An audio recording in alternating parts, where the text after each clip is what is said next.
بسم اللہ الرحمن الرحیم۔ فرض نمازوں کے علاوہ سنتیں اور نوافل ادا کرنا اسلام کی خوبصورتی، ذوق عبادت کی علامت، عبادت گزاروں کی پہچان اور مسلمانوں کا معمول ہے۔ لیکن بعض لوگ جدت پسند اور روشن خیال مولویت سے متاثر ہو کر نوافل اور سنن خصوصاً تراویح سے روکنے کی کوشش کرتے ہیں۔ ایسے لوگ عموماً عبادت کی لذت سے ناآشنا ہوتے ہیں، نماز کے ذوق سے دور ہوتے ہیں اور مناجات الہی کی مٹھاس سے محروم ہوتے ہیں۔ سنت، نفل اور تراویح کی ادائیگی نبی کریم صلی اللہ علیہ وآلہ وسلم سے ثابت ہے، جس کی اہمیت کم کر کے اس سے دور کرنے کی کوشش کرنا ایک مسلمان کا کام ہرگز نہیں ہو سکتا۔ معترضین یہ سوال کرتے ہیں کہ ان غیر ضروری عبادات پر اتنا زور کیوں دیا جاتا ہے؟ الزامی جواب تو یہ ہے کہ آپ لوگ عبادت سے روکنے کی اتنی کوشش کیوں کرتے ہیں؟ تفصیلی جواب یہ ہے کہ غور کریں، جتنی نفل نمازیں ہیں، سنتیں یا تراویح، یہ اچھے اعمال ہیں یا معاذ اللہ برے؟ اگر اچھے ہیں اور یقیناً بہت اچھے ہیں تو اچھے اعمال کی تاکید کرنا اچھا ہے یا برا؟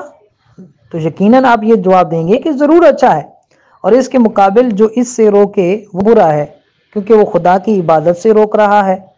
ایسے شخص کو یہ توفیق تو نہیں ہوتی کہ جو لوگ غفلت میں غرق اور عبادت سے دور ہیں انہیں عبادت کی دعوت دے۔ الٹا شیطان اسے یہ پٹی پڑھا دیتا ہے کہ جو عبادت کر رہے ہیں انہیں بھی گھیرنا شروع کر دو اور میرا نائب بن کر انہیں وسوسے ڈالو کہ بھائی کیا اتنی لمبی نماز تراویح پڑھتے ہو، اس کی کوئی اتنی تاکید نہیں ہے۔ سچے مسلمان کو عبادت خصوصاً تراویح کس تناظر میں دیکھنی چاہیے، اس کے لیے یہ حدیث ملاحظہ فرمائیں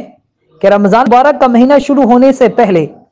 نبی کریم صلی اللہ علیہ وآلہ وسلم نے صحابہ کرام علیہم رضوان سے فرمایا، اے لوگو، تمہارے پاس عظمت و برکت والا مہینہ آنے والا ہے جس میں ایک رات 1000 مہینوں سے بہتر ہے۔ اس کے روزے اللہ تعالیٰ نے فرض کیے اور اس کی رات میں قیام یعنی تراویح پڑھنا تطوع یعنی نفل ہے۔ سوچیں کہ اس فرمان کا کیا مقصد تھا؟ تراویح پڑھو یا نہ پڑھو؟ تو اس کا یقیناً یہی مطلب تھا کہ پڑھو۔ پھر یہ بات یقینی ہے کہ حضور سید العابدین صلی اللہ تعالی علیہ وآلہ وسلم نے خود بھی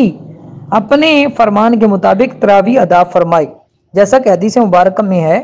کہ نبی پاک صلی اللہ علیہ وآلہ وسلم نے ایک رات مسجد میں نماز پڑھی تو لوگوں نے بھی آپ کے ساتھ نماز پڑھی، پھر اگلی رات بھی آپ نے نماز پڑھی تو لوگ زیادہ ہو گئے، اس کے بعد تیسری یا چوتھی رات کو بھی لوگ جمع ہوئے تو رسول اللہ صلی اللہ علیہ وسلم ان کی طرف نہیں نکلے۔ پھر جب صبح ہوئی تو آپ نے فرمایا، بے شک میں نے دیکھ لیا ہے جو تم نے کیا تھا، اور تمہاری طرف نکل کر آنے کے لیے مجھے صرف اس خوف نے روکا تھا کہ یہ نماز تم پر فرض کر دی جائے گی، اور یہ رمضان کا واقعہ ہے۔ یہ صحیح بخاری شریف کے اندر موجود ہے اور حدیث نمبر ہے 1129۔ تیسرے یا چوتھے دن تشریف نہ لانے کے باوجود نبی پاک صلی اللہ علیہ وآلہ وسلم اور صحابہ کرام علیہم رضوان کے دلوں میں با جماعت تراویح کی رغبت موجود تھی، لیکن با جماعت نماز کا اہتمام اس لیے نہ کیا گیا کہ کہیں فرض نہ ہو جائے، فرض ہو جاتی تو امت مشقت میں پڑ جاتی۔ سرکار دو عالم صلی اللہ علیہ وسلم کے وصال مبارک کے بعد سیدنا عمر فاروق اعظم رضی اللہ تعالیٰ عنہ اور صحابہ کرام رضی اللہ تعالیٰ عنہ اجمعین کو چونکہ علم تھا کہ سرکار صلی اللہ علیہ وآلہ وسلم کی دلی خواہش یہ تھی کہ تراویح با جماعت پڑھی جائے، لہذا جب حضرت عمر فاروق اعظم رضی اللہ تعالیٰ عنہ کا زمانہ آیا تو اگرچہ لوگ سیدنا صدیق اکبر رضی اللہ تعالیٰ عنہ کے دور خلافت میں بھی ہمیشہ سے تراویح پڑھنے کے عادی تھے، لیکن حضرت عمر رضی اللہ تعالیٰ عنہ نے اپنے دور خلافت میں با جماعت تراویح کا اہتمام کر دیا، جیسا کہ صحیح بخاری شریف کے اندر موجود ہے، حدیث نمبر ہے 2010، اور اسے سب صحابہ نے پسند کیا۔ تراویح پڑھنا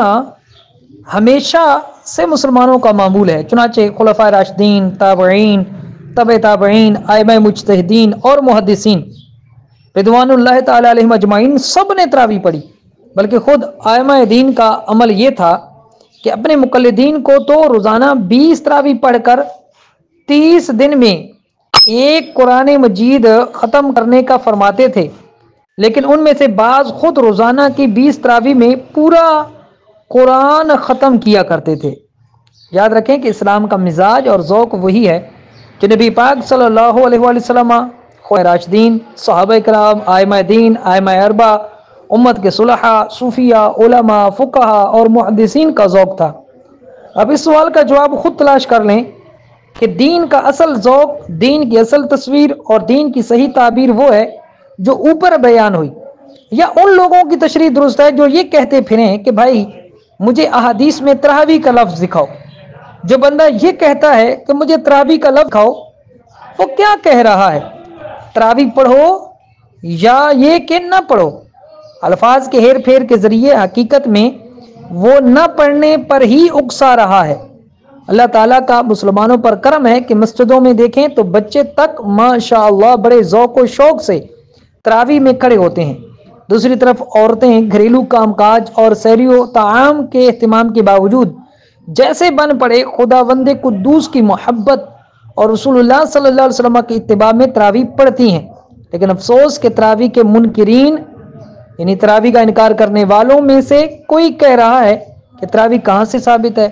کوئی کہہ رہا ہے یہ تو نماز ہی نہیں تھی، کوئی کہہ رہا ہے کہ پتہ نہیں کیوں مولوی لوگ نفلوں پر اتنا زور دیتے ہیں۔ ارے بھائی ساری امت تراویح پڑھتی آئی ہے، تم بتاؤ کہ ہم اس طریقے پر چلیں جو صحابہ، تابعین، تبع تابعین، علماء دین، محدثین، مفکرین، فقہاء مجتہدین اور مجددین سب کا طریقہ ہے، یا تمہاری مانیں جو کہتے ہو کہ جو مجھے سمجھ آیا وہ ٹھیک ہے اور 14 صدیوں میں جو پوری امت دین سمجھی ہے وہ غلط ہے؟ لہٰذا میں تمہیں چھٹی دیتا ہوں کہ کوئی تراویح پڑھنے کی ضرورت نہیں، کوئی نفل پڑھنے کی حاجت نہیں۔ کیا کسی امتی کی جرت ہو سکتی ہے کہ جو کام اس کے نبی نے کیا ہو اور جس کی ترغیب دی ہو وہ اس کام کی اہمیت کم کرنے کی کوشش کرے؟ لہٰذا میرے بھائیوں، رمضان کا مہینہ جیسے آئے تراویح کا بالکل اہتمام کریں اور ایسے لوگوں کے چکروں میں نہ پڑیں، کیونکہ یہ خود بھی عبادت سے دور ہیں اور شیطان کے نائب بن کر لوگوں کو بھی دور کرنے کی ناپاک کوشش کرتے ہیں۔ اللہ پاک ہم سب کو ایسے لوگوں سے محفوظ فرمائے اور عبادت و ریاضت کا ذوق و شوق عطا فرمائے۔ آمین بجاہ نبی الامین صلی اللہ